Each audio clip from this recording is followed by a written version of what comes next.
अस्सलाम वालेकुम, क्या हाल है? उम्मीद है सब लोग खैरियत से होंगे। Welcome to the knowledge kingdom.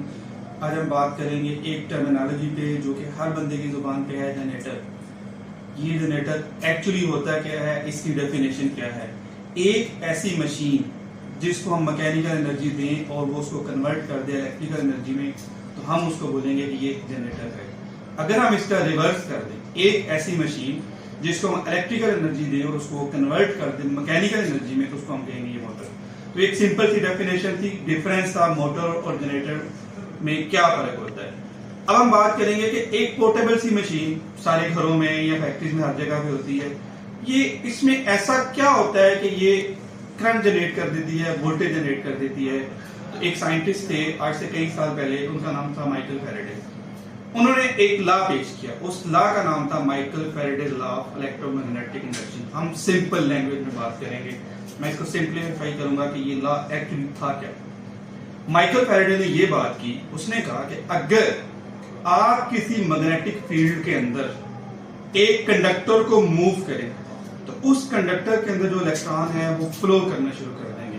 तो जैसा कि मैंने सोलर वाली वीडियो में आपको बताया था कि इलेक्ट्रॉन की मूवमेंट को ही करंट कहते हैं, तो वो करंट उस वायर के अंदर, उस कंडक्टर के अंदर फ्लो करना शुरू कर देगा। थोड़ा सा और एक्सप्लेन करते हैं होता क्या एक्चुअली। मैं ये कहता हूं कि ये एक मैग्नेटिक फील्ड का नॉर्थ पोल है, ये एक मैग्नेटिक फील्ड का साउथ पोल है। तो होता क्या है कि नेचुरली अल्लाह की तरफ से ही नॉर्थ पोल से रेज ट्रेवल करती हैं टूवर्ड साउथ पोल। ये ऐसे कंटिन्यूसली ट्रेवल करती रहती हैं हर वक्त। आप किसी तरीके से इन रेज को किसी कंडक्टर से ऐसे ऐसे कट कर दें तो उस कंडक्टर के अंदर इलेक्ट्रिसिटी फ्लो करना शुरू कर देती है। कितनी इलेक्ट्रिसिटी जनरेट होगी? जितनी दफा, जितनी स्पीड से आप उन रेज को कट करेंगे उतनी ज्यादा इलेक्ट्रिसिटी आपकी प्रोड्यूस होगी। जितना स्ट्रांग मैग्नेटिक फील्ड होगा उतनी ज्यादा इलेक्ट्रिसिटी प्रोड्यूस होगी। जितना अच्छा कंडक्टर होगा उतनी ज्यादा इलेक्ट्रिसिटी प्रोड्यूस होगी। अब हम बात कर लेते हैं इसकी टाइप्स पे। तो हम स्टार्ट करते हैं डोमेस्टिक जनरेटर से, जिनको हम पोर्टेबल जनरेटर भी कहते हैं, जो कि छोटे जनरेटर होते हैं। ये जनरेटर जो होते हैं, इनका जो फ्यूल है वो पेट्रोल है, इनको हम पेट्रोल जनरेटर कहते हैं। ये पेट्रोल से चलते हैं। इनकी जो रेटिंग है वो स्टार्ट होती है यूजुअली 3 kVA, 5 kVA और 10 kVA तक। ये सिंगल फेज जनरेटर होते हैं। इनसे जो सप्लाई मिलती है वो सिंगल फेज सप्लाई होती है। हम इंशाल्लाह किसी वीडियो में डिटेल से डिस्कस करेंगे कि सिंगल फेज सप्लाई और 3 फेज सप्लाई में क्या डिफरेंस है। ये सिंगल फेज सप्लाई देते हैं और ये छोटे जनरेटर होते हैं।